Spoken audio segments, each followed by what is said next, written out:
So your company METs, then you're able to know and understand.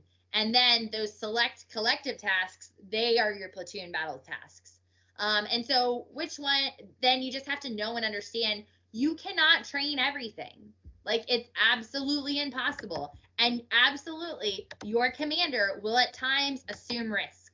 Your commander has to assume risk. That's why they're the commander. So they're going to make informed decisions to assume risk sometimes. And that's okay. That's their prerogative. They're the commander. So with that, if you know and understand that, then you can make a plan which is in line with the risks that they want to assume. Now you need to identify those platoon weapon proficiency requirements. These individual weapons, crew serve weapons, platform weapon systems. This is why this is so important, is because, like I said, there's so many limiting factors when it comes to training, but resourcing, land and ammo, oh my goodness, they just don't turn it's if you're looking 4 weeks, 6 weeks out, you're not going to get land and ammo. There's just no way. I haven't been on a post where they're just land like hanging out all the time. I've never been on any post like that. And ammo, you absolutely have to forecast. I mean, there's like a specific system. There are people who do that as like their main function. So these resources are absolutely critical when it comes to training, and especially when it comes to weapon system proficiency. I would say weapons on a whole new level, land and ammo. So especially when you're talking about different systems, like if you're talking about any sort, I mean like any sort of range that is crew serve weapons, platform weapon systems, they're going to require specific ranges. It's not like you can just fire those anywhere. So you have to have the land that enables those, and then you also have to have the ammunition. And like I said, that takes planning. So that needs to fit in. And then on top of that, not only do you want to do that, but you want to know and nest that with, you just talked about your unit training plan. So your company training guidance. Your company training guidance, that long range calendar, you want that to be nested with that long range training calendar so you can be prepared. Your platoon can be proficient when you're doing that company level or maybe battalion level or whatever it is. You want to make sure that your platoon is ready to execute. And so you need to back that up, and you need to make sure that you have time to do that, and then you have the right resources. And that is way more complicated than just this slide. When you're doing it in real life, is way, way, way more complicated. So then you want to look at what collective live fire task to train. And that's just a task using live ammunition. So the battalion's going to identify it, make sure that you know what they are, and then make sure that, again, you plan that training accordingly. And the idea is that just like we just talked about, whether it's qualifying, whether it's their collective live fire tasks, that takes time. It takes the right land. It takes the right resources. You need the ammunition, going through and doing all of that. There's a lot that goes into that. So making sure that you have sufficient time to plan, and then two, that it's nested and you're ready to do that when the time comes. That is definitely critical. Now we're going to talk about identifying the OE to replicate. So we just talked about the it highlights the TNEO. So this slide specifically, when it talks about planning and preparing, what you'll see is highlighting the fact that when we're doing our TNEOs, when we are assessing our training, that if you're talking about this proficiency, so we talk about a T, a P, and a U, it actually includes right here, OE is the first piece of that puzzle when you're talking about planning and preparing. Dynamic and complex, 4+ OE variables and hybrid threat. So we are talking about OE variables even on our training, when we are doing our training analysis or training, when we are assessing, sorry, not analysis, when we are doing our assessment of training, we are still highlighting OE variables are playing a role. So you guys just had the class on OE variables. They play a role in how we assess our training. So note that. So not only, I mean, we're highlighting OE variables in terms of mission analysis and how they fit in. And we talked about all these different operations and how OE variables impact that. But not only do they do that, there is a OE component to training that is critical in understanding. And then it also feeds into the fact that when I talked about OE variables, I'm always going to say train as you fight. So the more that you can replicate, the more that you can take into account those OE variables, the better prepared your soldiers are going to be when the time comes to actually execute the mission. And that's what training is all about. Be prepared. So that's why we're training in the first place. Okay, identify when the platoon must be proficient. So the company commander is going to identify when the company must be proficient. In order for your platoon to be proficient and be prepared to be that piece of the puzzle in that company proficiency, you need to ensure that your platoon is proficient. So your platoon is going to become one piece of the pie. You need to ensure, you need to back that time frame up. And then also you need to set that timeline. So you need to understand when it needs to be complete by. And that is when it gets super complicated with the calendar. So we already talked about how complicated the calendar is, but ensure that you know when this needs to be complete, because you might have a great range planned, but if it's not on the right timeline and your platoon's not going to be prepared by the time they go to the training exercises and are that piece of the puzzle, it's not going to be as effective. So you have to understand when you're doing your training plan that you are also a piece of the pie. You have to understand the bigger picture in order to make an efficient an effective training plan for your platoon.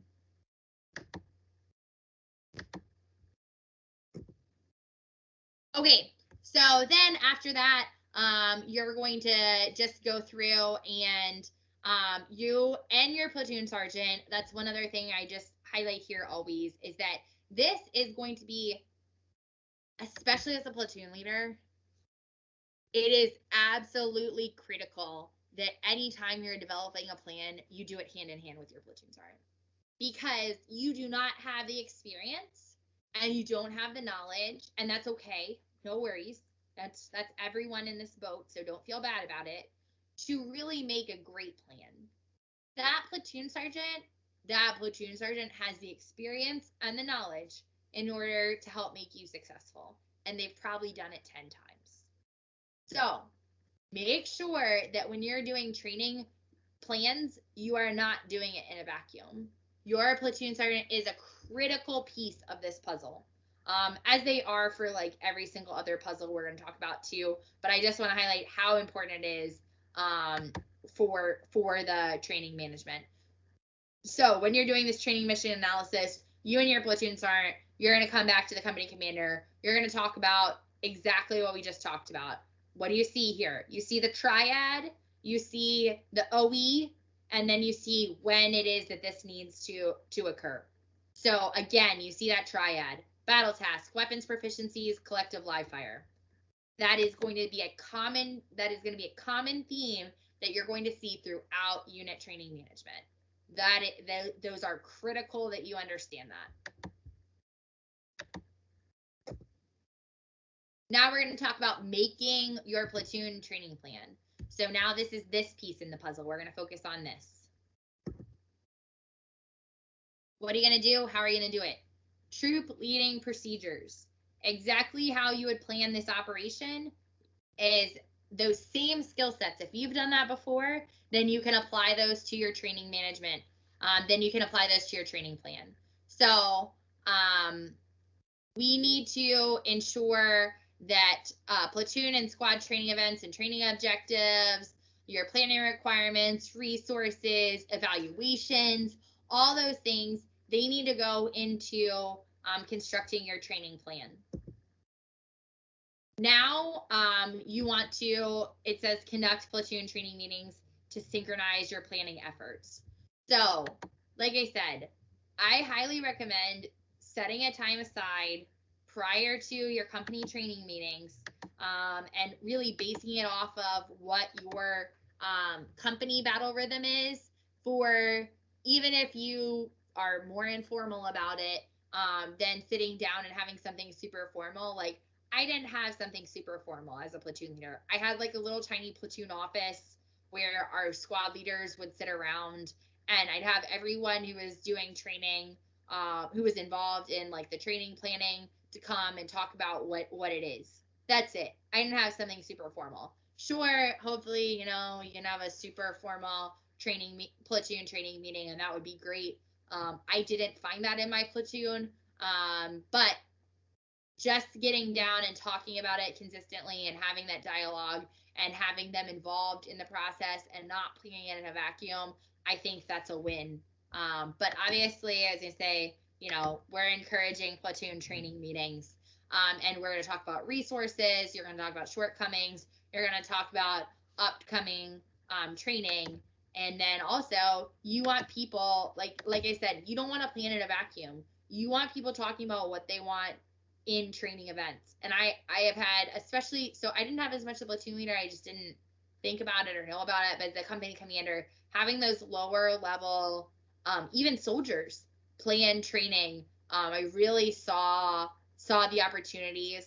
And so make sure that you're taking ideas that NCOs feel like they're able to identify what their squad and probably the platoon needs, and they recognize, and then they are able and empowered to plan those training events. That is what you want. If they feel like they have to come to you for every single thing, then, or they're just waiting for you, if your NCOs are waiting on you, you're not creating the right environment.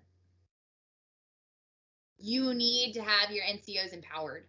It will make everything work better, I promise.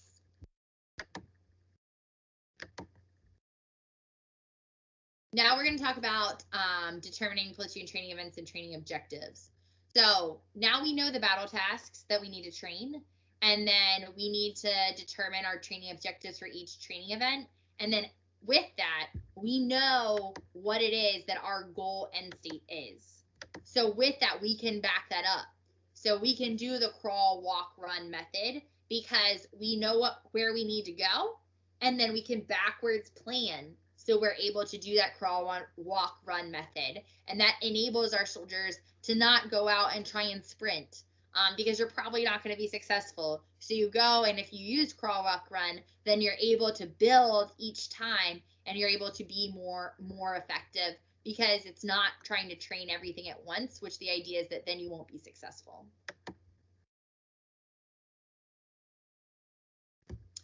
Identifying planning requirements and training resources. So the very first thing, how many days are there? This is so often a challenge. So often a challenge. And even here it says the first thing that you're looking at is how many days are there? When does it need to be complete by?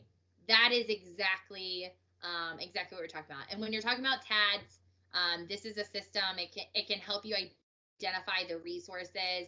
I often find that I need additional resources. So if you're using TADS, my recommendation is use it as a starting point, but definitely don't think that it has all the answers. Make sure that you think through the problem set on your own as well. And I find that it can be a good foundation, but my personal experience is. What's TADS?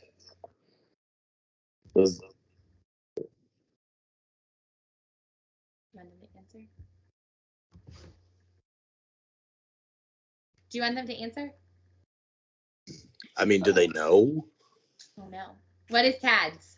Ma'am, this is Lieutenant Marsh. It stands for Training Aids, Devices, Simulations, and Simulators. But what is it? So it's like the resources you can use to help conduct your training. Like what? So, like training aids would be, so it would be like, let's say you're doing a, like a CLS class, and you have a mannequin, and you have the medical equipment that you would need to use to conduct that training.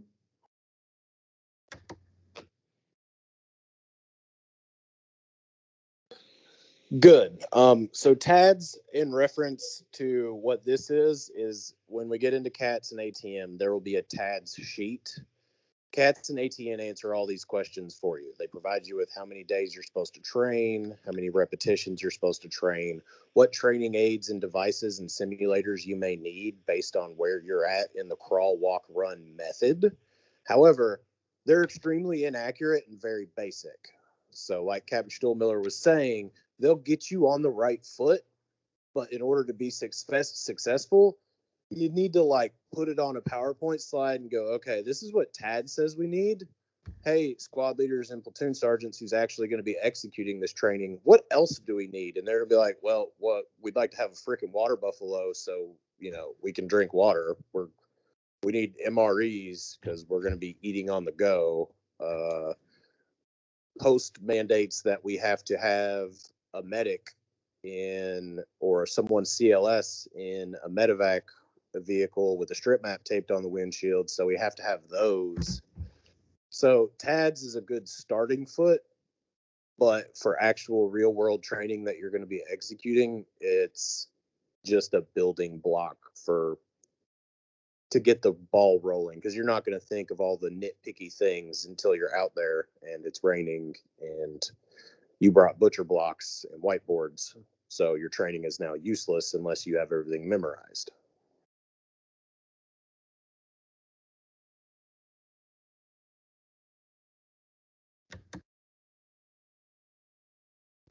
So true. So this training process, I was going to say, when you're going through and you're planning, use TADS as a baseline, but just, I would say, make sure that you're having that discussion and not doing it in a vacuum and not thinking that TADS is everything that you need. And then, what other support are you going to need? You need to be able to communicate what it is that you need. So your commander and people within your organization, maybe even your S4 or someone in your S3, like land and ammo, they can fight for those resources for you in order to conduct that training. The earlier that you can communicate those requirements, the better off that you're going to be, and the more likely it is that you're actually going to get them, which will sometimes not happen as well. So then you need to figure out how you're going to evaluate this. So you need to make sure that your evaluators are trained and certified, and that they're also experts so that they know what it is that they're looking at, and that they use the TNEOs. Like, the TNEOs are going to be critical. Who it is that's watching this training and making sure that they're meeting these standards. That's going to make your training effective. And then where are we going to put them? Because they need to actually be able to see and observe and evaluate. And if they need anything else, and then how it is that they report report what they find. So how it is that they are identifying what they see, providing that feedback. And then you want them to be able to conduct an AAR, because they're the ones who are going to be able to see and provide the feedback and have that discussion, and that's how you're going to get better. So making sure that you have evaluators for your training, that they're trained, that's planned, that's definitely a critical part of conducting your training. Then you got to figure out, where are we going to do it? And that's when I said, like, hey, we can talk about it all day long. Some people, I love range control. So my best advice as a platoon leader, which, like I said, it says, like, find a training site that can where you can conduct this training. If you want to conduct some training, just go to range control. Like, just go to range control. They're the experts. Tell them what you want to do and ask them where it is that you should conduct the training. That is, I know that that's not on the slide. I know that you're not going to find that written anywhere, but if you're on a big installation, that is my best advice. There is no one on that installation that is going to know that training area better than those range control individuals. I promise you, they know it inside and out, and they know it better than any map recon. You can look at a map all day long. I mean, you can go with some ideas, but make sure that you ask them. And then after you ask them for their advice, then go do a recon. But I really, really highly recommend talking to range control. I think that that's been some of my biggest, they've really helped me overcome some of my biggest challenges and suggested really good training areas for me every time I've been on a large installation. On top of that, just making sure that, you know, you schedule it in advance, and maybe you have to make some modifications, but that's mainly it when you're talking about figuring out where it is that you're actually going to do your training. Then you got to make a plan. Like 6 months in advance. Yeah. So for us, installation training land and ammo conferences were held every 6 months. So you had to know what training areas and ranges you wanted 6 months out. And then you go to the table with every unit on the installation and fight to get put on a calendar for the training areas and ranges that you want. If you as a platoon leader aren't friends with that land and ammo NCO, you're going to miss out on it. Because you may want to train 60 days out and identify a training area, and you won't get it because you were supposed to ask for that training area 6 months in advance at the land and ammo conferences for the entire installation. So 8-step training model is great. Land and ammo and garrison management trumps all of that. Because if you don't have a training area and you don't have the dodix you need for munitions, you're not training. So true. Oh, sir, ma'am, Lieutenant Hernandez, may I ask a question? Yeah, ask away. Is that 6 month period only typical with the Army or all branches of the military? Because my unit is stationed at Camp Pendleton, California, which is a Marine base. Yeah, it's for the installation, so it doesn't matter what branch, whatever garrison manages it is what does it. So at JBLM, Joint Base Lewis McChord, we had to go and compete with the Air Force a lot for certain training areas that they liked. Everybody's on the same system requesting the same areas. And then a lot of times range control may force you to use the same area. And then in order for you to utilize that area, you have to go to the unit and go, hey guys, I'm going to use the north side. Where are you at? And they're going to go, well, we're going to use the north side too. And then you guys fight it out and figure out where you're going to be training in that training area. Type up a memorandum of agreement. Everybody signs it. And then you have to take it to range control before range control will let either unit use the same training area. And that happens a lot because there's really good training areas and there's really bad training areas, and everybody wants to try to get the really good ones. Roger, sir. And just for my notes, that's called a memorandum of agreement? Yeah, MOA. It's just a memo. Says, hey, we're co-occupying training area 1 on this date. My unit will be using the north side of the training area. Your unit will be using the south side of the training area. We will not be using any live fire ammunition, so there's no risk for fratricide. We will, however, be using pyrotechnics, so, grenade sims, RD sims, however, all protective measures are in place so no one will get injured. Stuff like that. And it's basically just a formal, on-paper agreement, so range control goes, okay, they're going to play nice with each other. We're going to go let them go LARP. Roger, sir. Thank you. Yep. Awesome. So after we, you go through this whole process, and we select these training sites, we're going to make this plan, and we're going to make sure that we understand what it is, and that not only we, but everyone in your platoon understands what it is that's expected of them. So if you expect your first squad leader to plan a range, your first squad leader is tracking. If you expect whatever it is that you expect, make sure that they're tracking, and then make sure that you post the calendar. And I would say that that's important even for soldiers, because they want to know what's going on. Especially, I think, I just like to highlight here, when you're going out to the field for an extended period of time, it's important that you know and give that warning as far in advance as possible, because the last thing you want to do is surprise that on someone that you're going to the field at the last minute for a short period of at the last minute, and it impacts someone's ability. That lack of planning to just do whatever it is that their family had planned, that lack of predictability, I think impacts the morale within the unit. Now we're going to talk about conducting platoon training events. So here we're talking about this crawl, walk, run. We're going to talk about how we're going to get to that task proficiency, and we're going to talk about using the operations process. We're going to develop that plan. We're going to finalize. We're going to execute. We're going to evaluate. We're going to conduct AARs, and then we're going to close out, plan, prepare, and then execute. Commander's at the center of it. We're going to develop an operations order for each training event. And, it doesn't have to be anything crazy. You want to, what did Mr. Wilcox talk about today?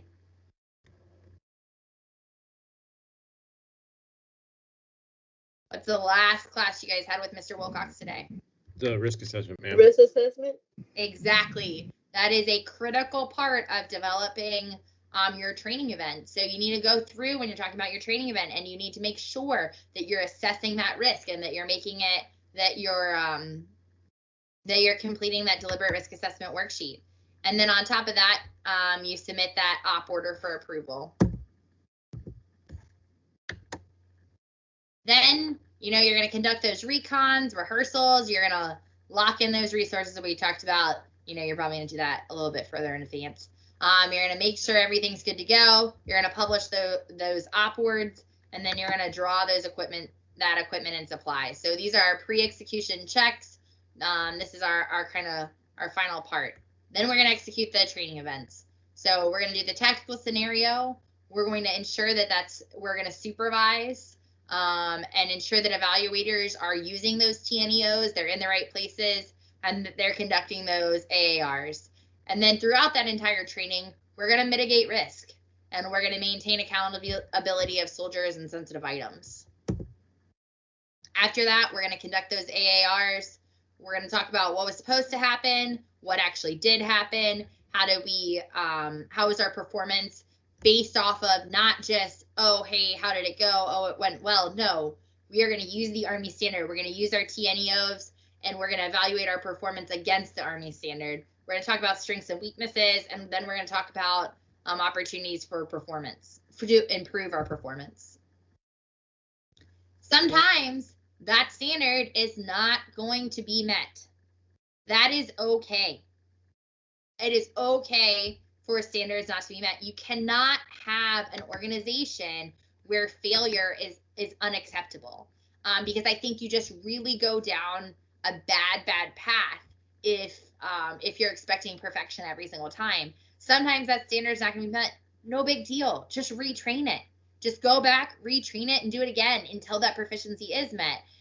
So just make sure that that's kind of, I don't like to create an environment where failure is not accepted. I think that's perfectly a normal part, but sometimes it does take those multiple iterations. Also, don't create an environment where you don't get that proficiency. So where you're pencil whipping what it is that you're doing, because when it times time to actually perform that task, you want to make sure that you're able to do it.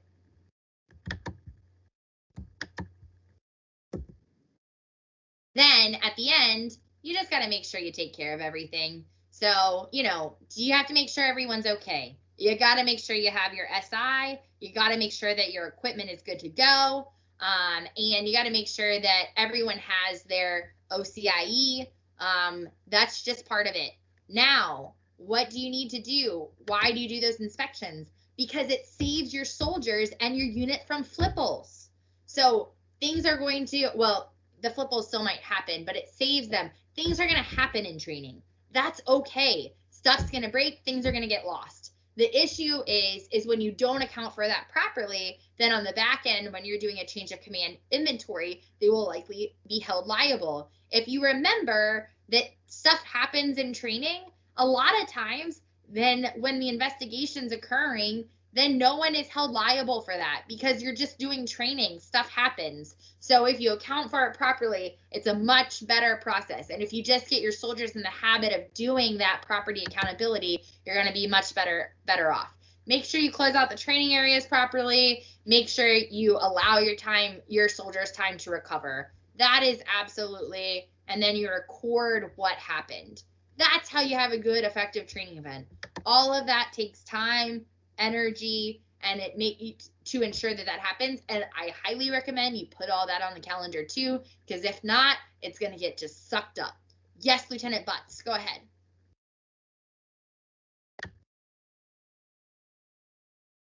Ma'am, can you hear me? Yes, I can hear you. All right. I just wanted to ask, if you said we plan out 6 months in advance, and you said to be okay with failure. So do we plan for like a contingency? Will we plan some extra days in the future, or, just in case we would need to retrain, but 6 months out? Or I think that's a great, like what you're talking about really depends on what it is that you're training. So we had Lieutenant Boswell talk about all the time that went into when they were qualifying with the Bradleys. Was it Lieutenant Boswell? Is that right? Did you? Yes, ma'am, that was me. Okay, so you talked about that. And what did he talk about? I asked him, like, hey, can you just share with us the amount of time that's involved? Do I need to plan a couple extra days? Because maybe sometimes, he talked about different tables, and different tables had different timelines. Depending on what it is that you're trying to do, then you need to, maybe there's retraining. There should be retraining, like you're saying, and then time in that plan. If you're going out there and you're going through all this process anyway, and something doesn't go right, you don't want to not be able to qualify or, to meet that, whatever it is, maybe, whatever the standard is that you're being evaluated off of.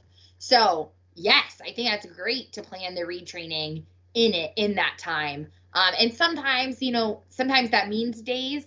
Sometimes that just means, maybe it's an M4 qualification. Maybe that just means you need extra hours. I don't think it's only like one or the other. I think you have to look at what it is. I totally think it should be in the plan. That's a great point to highlight. But I think how much time you need to do that just varies on whatever it is that you're trying to train. Yes, ma'am. Thank you. Awesome. So after that, we're going to record that performance, and it's going to be great. Now, how are we going to measure platoon and squad training? We're going to use these TNEOs and TCs. We are going to use the Army standard. And then we're going to report it in accordance with, whatever our company commander says. But the more standards you can use, I think the better off you are. And we're going to look at all of these proficiencies. So again, what do you see here? You see this triad: battle task, weapons, collective live fire. We are going to use the TNEOs. I think it's great. I would familiarize yourself. I would pull a TNEO and just look at it, just so you kind of have an idea. I'm throwing that term around, but if you haven't looked at one and you don't really understand what you're looking at, I think it'll be easier once you see it. Just kind of the TNEOs will establish that go, no-go criteria, and they're going to help you when you're evaluating that training. So I recommend looking at one. I'm sure, I was going to say, you guys are going to look at one later on, but if you're looking at something that you can kind of read, I mean, just pull one and look for an example and kind of go through it, because I do think the TNEOs really do help you have more efficient and effective training. TCs, same, I was going to say, great way for you to evaluate if you're using weapons, and then making sure that you do it based off of what the expectations of your commander is. So now we're going to talk about recording, identifying and recording platoon training results. So just make sure that you are providing that feedback. So you need to make sure that when you're conducting this training, that not only are they doing the training, but then your soldiers are getting credit for it because they've conducted the training. On top of that, you're getting feedback for how you can improve that training, and you're capturing all of this. The Army is terrible with knowledge management. I mean, I've been, nowhere where I would say knowledge management is like good. And so doing that is very difficult. It's difficult to make all of that happen. So but it doesn't change the fact that really what we want to do is identifying and recording those platoon training results. You want them to get credit, and you also want them to make sure that in the future we can improve. And there might be some ways that we can improve, and then every single training event you have that can build. So it's important. So let me read the answers, but that's okay. Really, big things that we want to highlight. Do the check on learning, but what do? As the platoon leader, we want to conduct platoon training mission analysis. Then we want to make our platoon training plan. We want to develop these platoon training events, or conduct the platoon training events because we've already constructed our platoon training plan. We want to make sure that we measure platoon and squad training, and then we want to record them. That is at the end of the day what we want to do. So, what questions do you guys have about training?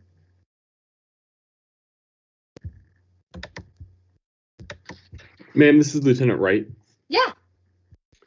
Just for my clarification, as a platoon leader, would you be the one after a platoon training event recommending to your company commander what kind of grade your platoon did, like a T or a U or a P, or is that just up to the company commander and their medal task list?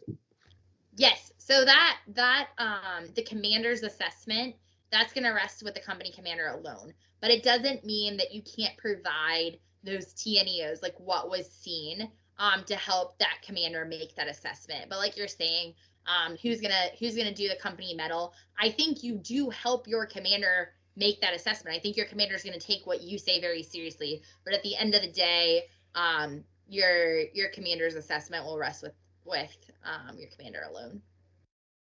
Thank you, ma'am. You're welcome. What else? With that being said, though, I do want to make one point on that, because I didn't highlight this, but I think it does bring up a really good point. So the T, the P, the U. With that, when you look at those, I'll pull this back up. Let me just grab one real quick, and I want to just have this quick discussion on, where is it? Okay. While you're on that, digging for that. So people in the Army try to make themselves look better than they actually are. So yes, at those battalion training meetings, the company commander has to brief like where the company is trained based on the medal.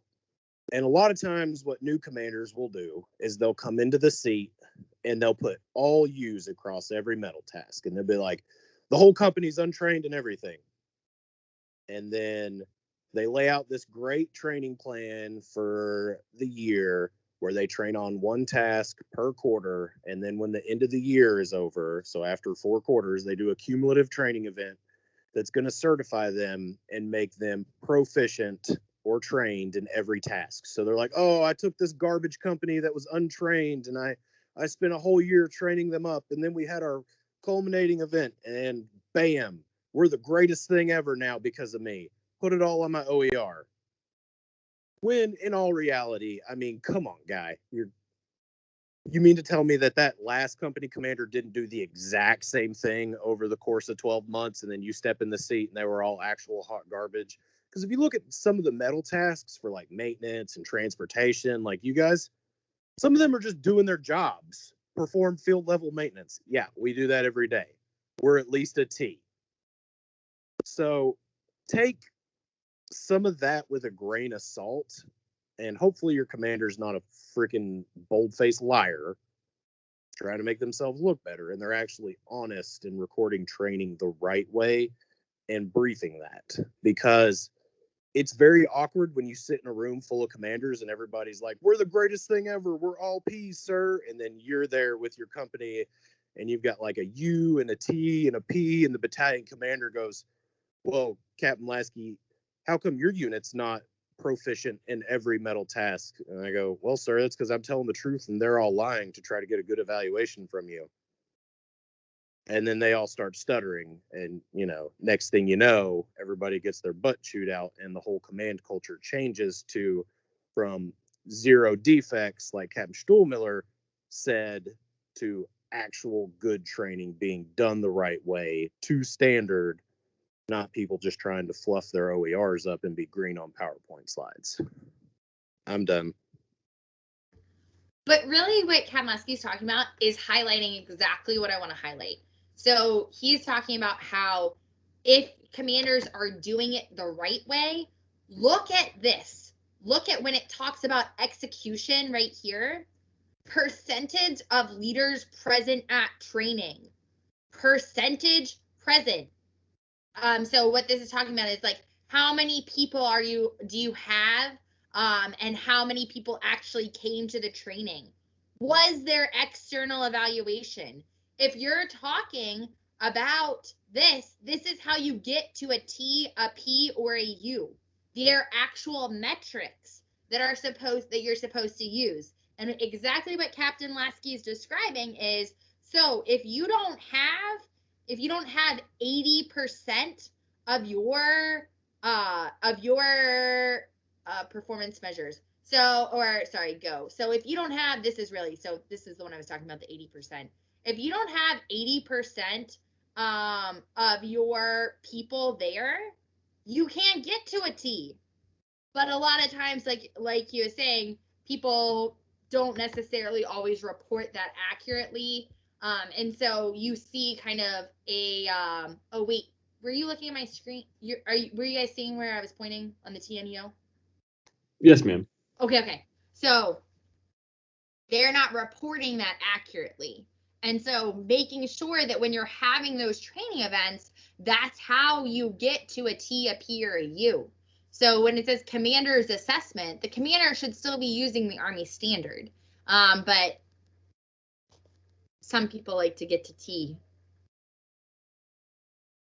too much. Our recommendation is don't lie. Plan good training, do it effectively. But then another thing that we were talking about is speaking your commander's language. Is if you're planning a training event and you know that you get a tasking for 10 people, then all of a sudden your training event that maybe would get your commander to the ability to assess, for a certain task at T is no longer able. That is a very good way to put it to your commander. If this training event, even if proficiency is achieved on every single one of these tasks that we're planning to train, if I fulfill this 10-person tasking, sir, ma'am, you would only be able to assess us still at a P, because we just don't have the people.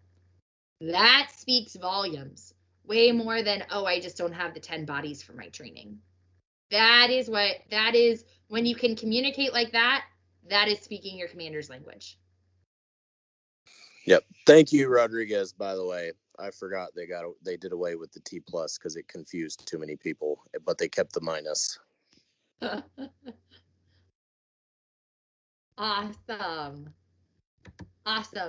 So does anyone else have any other questions? Anything we want to discuss on training? Yes, Lieutenant Wright.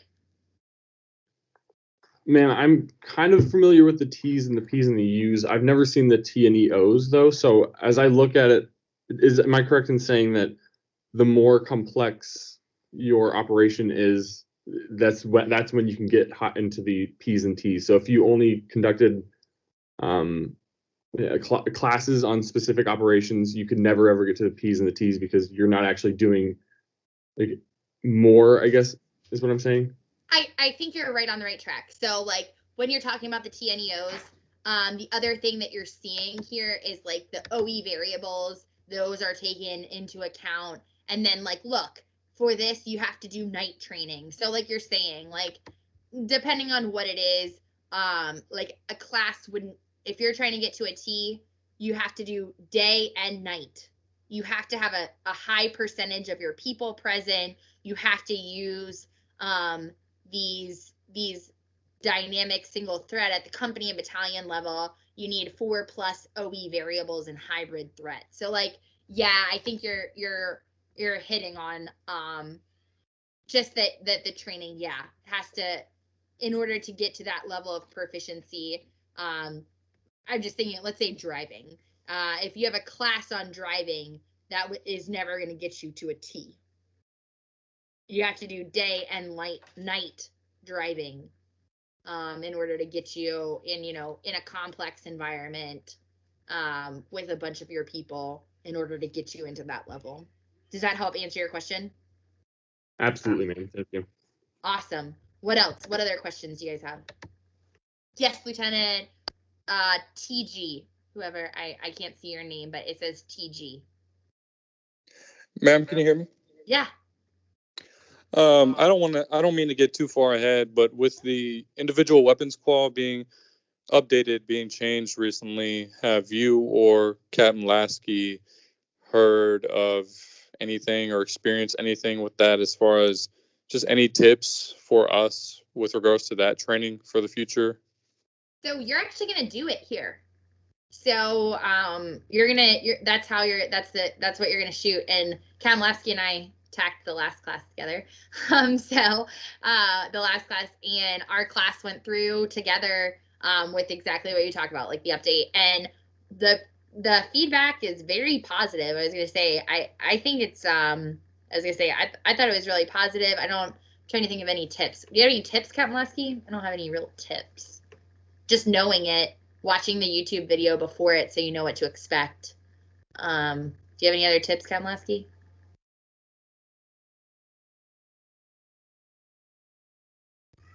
Oh, he's out. Okay.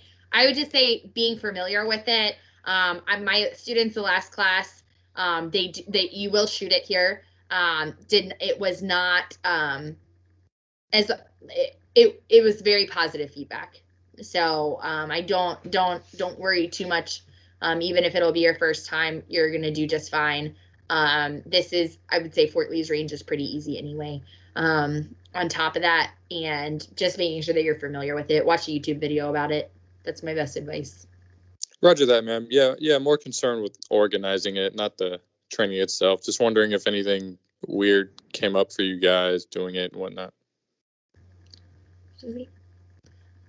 Nothing. I was gonna say, just being familiar with it. That's it. That's all I really saw. Go ahead, Lieutenant Fredericks. Ma'am, I'm sorry. I just want to go back to the TNEO. Yeah. So that is something that occurs after training has happened, and then I'm kind of confused on when that happens, because he said that it was like a report card based on the task or event. So can you kind of just explain the process of when it's filled out and then the effect that it has on the training? Okay, so the TNEO you should be using the TNEO so those evaluators, especially if you're using those extra evaluators, you want the TNEO at the training, right then and there going on. So what they're talking about is the commanders. I think you might be confusing two things. So like the commander's assessment, but the TNEO should be used while you're actually doing the training, and that's your standard that you're being evaluated off of. So you want your evaluators to have that TNEO right then and there. And then I think maybe you're talking about are you thinking about the commander's assessment? Is that what you're talking about? I guess I was just confused on how TP and U come up. Like, how do you get those, one of those three rankings, and whether or not it's based off the TNEO or it's based off the commander's assessment, like how those two things interact? Okay. So, yes, the depending on what it is, so the TNEO, it does inform. I think you're right. It does inform, especially if there's external evaluation, because if you see that TNEO, it will do it. But just because, I think really what it comes down to is you're looking at that on your platoon level. So when you're doing that training, and this depends on what training you're doing too, but if you're doing it and you're using the TNEO to evaluate the task, That doesn't mean that when you go back to the company commander that they're going to have the same assessment, because you're only a piece of that pie. So when the commander is talking about it, they're talking about it for the entire company. You're talking about using that task specifically for your platoon. It doesn't change the fact that you don't want that task evaluated. You're still going to use that external evaluation. It's still going to form your commander's assessment, but that also goes into the fact that those tasks, the TNEO, what the commander is going to be reporting on that we're talking about normally is your mission essential task list. So they're going to be talking about that part. That will be informed by it, but there are times when the assessment for the entire company will be different than that of just your platoon. That makes sense. Thank you, ma'am. You're welcome. Any other questions? Ma'am, this is Lieutenant Cunningham. I just had a question about the TNEO. I know several of us, maybe all of us, are having issues accessing any Army websites on the hotel Wi-Fi. Would it be possible for you to post an example on the Google Classroom just until I can maybe get a hotspot up and running or anything? No worries. Well, actually, I think Cam Lasky will actually go through them tomorrow with you too. He'll pull up so you'll be able to see all of them. Awesome. Thank you, ma'am. You're welcome. He's gonna go through all the systems, and it'll help make everything kind of come. It just helps you see it when you go through all the systems. We talk about it in general, but then you'll get to actually see it. Yes, Lieutenant, class leader, go ahead. What's up? Ma'am, is it possible to get on the ALU Wi-Fi? I don't know. I just wasn't sure if you happen to have a password for that. I just know, like we were just talking about, a lot of us can't get on the military websites either because we don't have a CAC, or I know it's worked for other people for hotspots if they can do it, but I know it's not always possible with a cell phone to create a hotspot. So I was just wondering if that is a possibility for us to get on the ALU website, or who we should ask about that. I was gonna say, I don't know the answer to that question.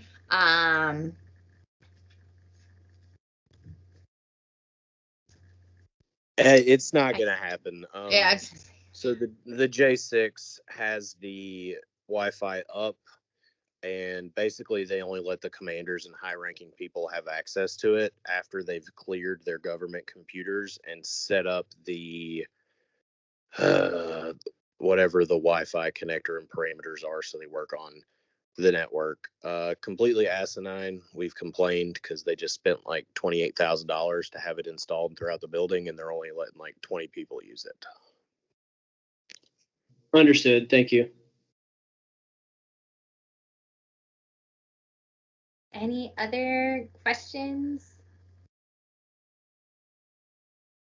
Awesome. So if no other questions, just so y'all are tracking, your COVID test will not be tomorrow. It's not going to be until the 23rd, just to give you guys a heads up. So I know we had talked about maybe the COVID test being on Friday. It will not be on Friday. So the next thing, the next formation that you have will be with Captain Lasky. You guys will have dinner at 1750, right? Captain Lasky? Yeah, I'm tracking 1750. And then tomorrow morning, breakfast will be back on normal time.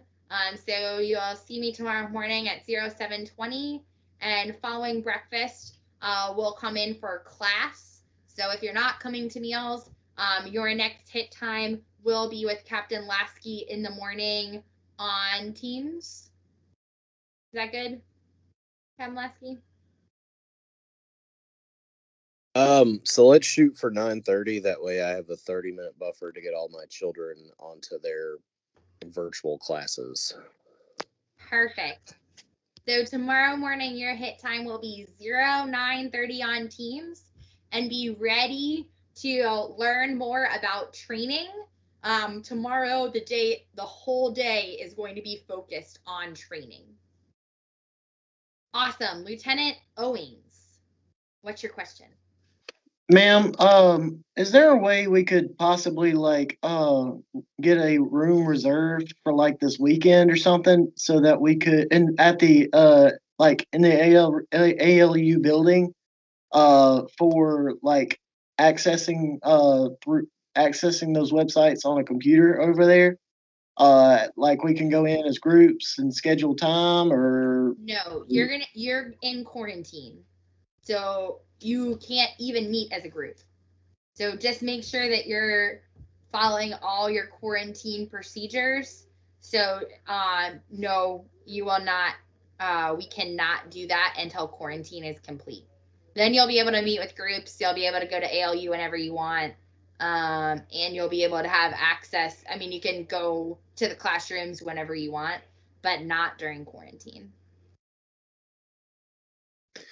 Don't worry, if a bunch of issues arise, we will assist you. Already working it right now. Awesome. Lieutenant Butts, go ahead. Ma'am, I just want to ask, trying to understand, is the TNEO, is that like a, I don't know if you're RTC, but is that like a blue card type thing? Like the same type of evaluation? Lieutenant, I was going to say, Cam Lasky, phone a friend. I'm not ROTC. I don't know what a blue card is. I don't know what a blue card is. So it's similar to a blue card. The blue card does like your leadership character attributes, where the TENO it's going to provide the task, the overview. It will have 2 checklists, one for everything you're supposed to do in whatever the task is, and then it'll have an iteration checklist for whoever is evaluating. And then on top of that, certain steps will have either a plus or an asterisk next to them, identifying that it's a critical task or if it's a leadership task, and identifies those leaders. And if you fail a critical task, that may make you fail the entire task to what you're training at. And it's essentially, it just outlines what you're doing, how you're supposed to do it, resources you may need, and then it has the checklists for all the steps that you're supposed to do and whether you pass those or not, and then an iteration checklist that will basically give your score throughout the multiple iterations that you do.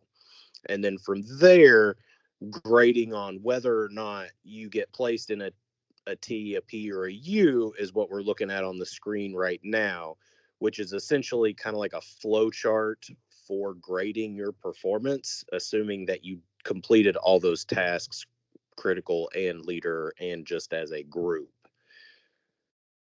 However, talking about exavals, which stands for external evaluation, for this to actually be real or count, someone from outside the organization has to do that evaluation, meaning they've got those checklists in hand watching you. So if you're doing a platoon thing, then another platoon leader or someone outside the platoon would have to do it. If you're doing a company thing, another company or someone from the battalion would have to evaluate you and watch you do it.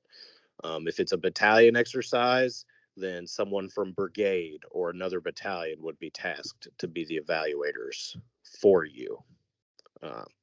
So that's kind of the purpose of the TENOs, is to outline what you're supposed to do for the task, give you the checklists for the performance steps and measures you're supposed to take, and then have your grading criteria as well as your assessment criteria. Cool, sir. Lieutenant Fredericks, you have a question? Yes, ma'am. I was just wondering if it would be at all possible to get the schedule for the day in the morning, just so we know when classes end, so we can plan. Well, I live off post, so I'm planning daycare. So just for things like that, because the one that's online isn't updated and has different end times than when we actually end. So I just didn't know if that was possible to get pushed out. It's just, I was going to say, just like anything else, we train a standard and not to time. So the planning factor I'm tracking, I think for the classroom is 1830 for the day's end. but we, as I say, often end early. But I would say that it's I think the planning factor is on most these like 1800 or 1830, but it's not. If we end early, it'll just really be inconsistent. So we won't know. Like we won't know at the end of the day what time it's going to end. It'll just be whenever the material is complete. So, ma'am, can we just plan on having like a morning class and then lunch, and then usually the afternoon class starts at 1300 and then goes just until completion? Yes. Is that how like most days will look? Yes. Okay, perfect. Which is normally, I was gonna say, the planning factor is I think 1830 on a lot of the schedules, or 1800. But I was gonna say most of the time we do finish earlier. But yes, pretty much every day will be morning. Well, once we're done with quarantine, then obviously there'll be PT too. So PT, as soon as we're done with PT, morning class. As soon as we're done with morning class, then you'll have lunch, and then as soon as you're done with lunch, it'll go into 1300 class. Thank you, ma'am. I appreciate that. You're welcome. Lieutenant, class leader, do you have another question? Yes, ma'am. I just want to confirm what time the bus is supposed to leave. I know last night we were told the hit time was 1750, but the bus left at 1715. And so I just don't think, I just want to double check. Is that when the bus is leaving again tonight?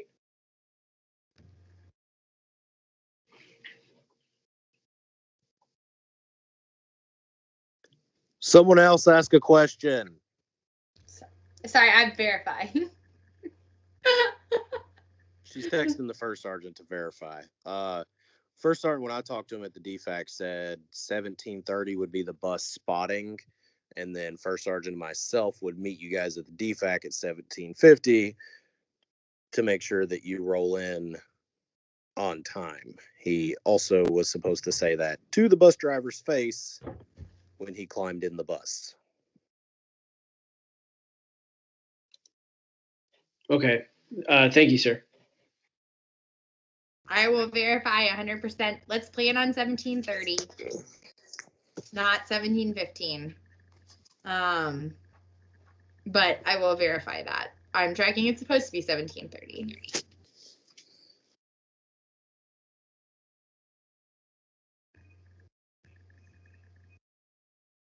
If I have something else, Next question. I'll make sure you touch it. Anything else?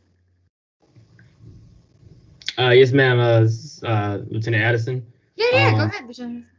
Just checking for those of us with POVs, is there any procedure for refueling or making sure we have gas during the duration of quarantine, as some of us are running low or running out to use our POVs to get to and from the DFAC?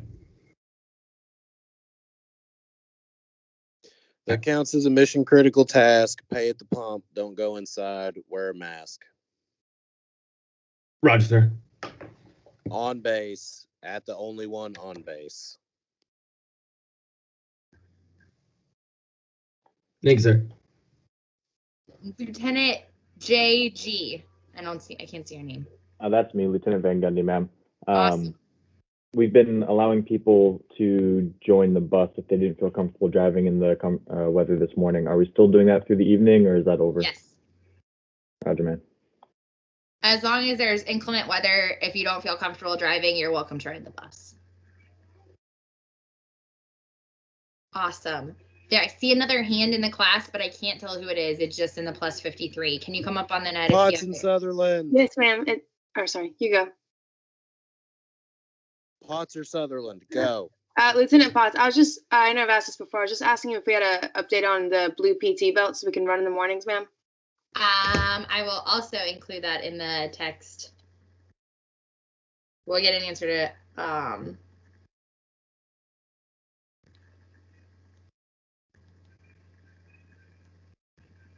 Perfect. What else?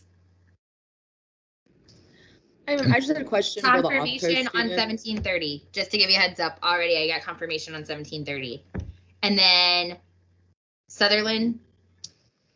Yes, ma'am. You said that I guess it was the weapons qual. I was wondering about that. Did the whole process change? Did the training change, or was it the weapon system that was changed? Because I know that we just had a new service pistol, introduced. Is everything else, or what about it was different this time? I got this. Okay. So the whole process changed. The weapon system did not change. So rather than shooting stationary at pop-up targets, you are now shooting from different positions with mag changes and movements to simulate a more realistic combat scenario. The scorecard has been updated and is on APD, and the circulation has been updated and is also on APD. And guess what you guys are going to qualify on while you're here in Bolick? That one.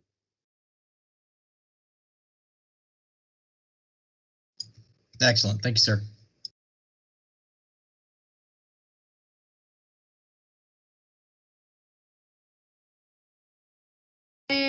Potts, did you have another question, or are you good? No, ma'am. I just put to lower my hand. Perfect, perfect. Any other questions? I see Lieutenant Southern. You just put your hand down too. Anything else before we go? Okay. If not, you know the meal times. I have bus confirmation for 17:30, and then formation at 17:50, breakfast formation 07:20, and then class at 09:30 on Teams. Anyone have any other questions about anything before we go? Hi, ma'am. This is Lieutenant Colorado. I just had a question. Once we get the blue PT belts, can the off-post students come onto post to run the battlefield during quarantine?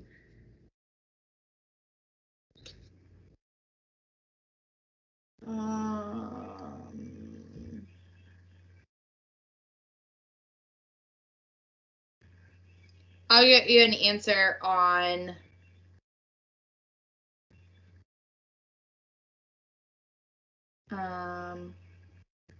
I'll get an answer. Normally we try and keep off-post students off-post during quarantine. But I will ask. But normally, no, we do keep students off-post during quarantine. If you're off-post, we normally keep students off-post during quarantine. Okay, thank you. You're welcome. Awesome. Any other questions, concerns? I see one more hand in the 53, but I don't know who it is. Come up on the net if you have a question. It's Lieutenant Battleonis, ma'am. Go ahead, ask away. My question is, if we're running around posts with civilians on, are we required to wear a PT belt as well or not? Yes. Never run anywhere on post without a PT belt. Roger that, ma'am. No problem. Lieutenant Boswell, what's your question? Ma'am, that was Lieutenant Badalonas. He had some computer problems, so he logged onto my old computer. Oh, sounds great. Perfect. Sorry. Sounds great. Anyone else have any other questions? Awesome. Have a great night. You guys know the schedule, and I will see you all tomorrow. Roger that. Thank you, ma'am. Thank you, ma'am. Thanks, ma'am. Thank you, Thank you, ma'am. Thank you, ma'am. Thank you, ma'am. Thank you, ma'am.